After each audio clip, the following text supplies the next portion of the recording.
Alors j'en viens à ma fonction. Donc à côté de ces centres de recherche, le gouvernement de la région Bruxelles-Capitale a voulu créer une nouvelle mission qui est donc la mission du facilitateur école, et dont l'objectif c'est d'aider à la réalisation des projets de création de places à Bruxelles.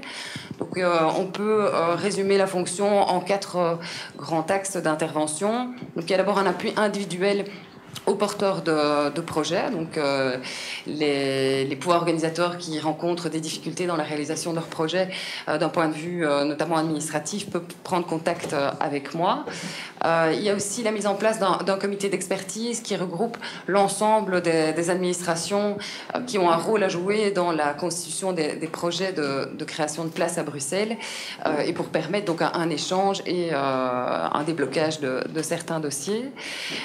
L'idée c'est aussi de regrouper des informations, d'éditer des guides de bonne pratique à destination des porteurs de projets, et finalement de participer au monitoring de l'offre scolaire, donc au suivi des différents projets, à l'évaluation des besoins, et de fournir aussi des recommandations au gouvernement de la région Bruxelles-Capitale.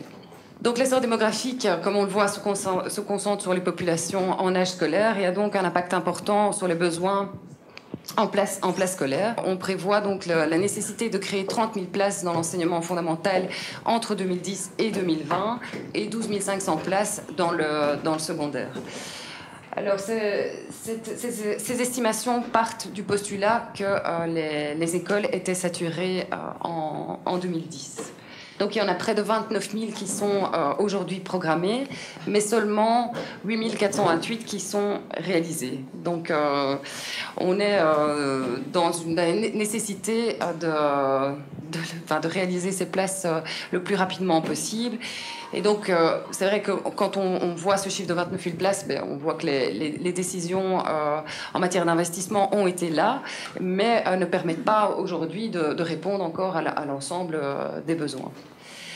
Par ailleurs, toutes les créations de places n'ont pas été réalisées dans les zones où les besoins se faisaient le plus sentir. Alors, au niveau de l'enseignement secondaire, comme je vous le disais en début d'intervention, l'IPSA a estimé à 12 500 places, le besoin à 12 500 places d'ici à l'horizon 2020.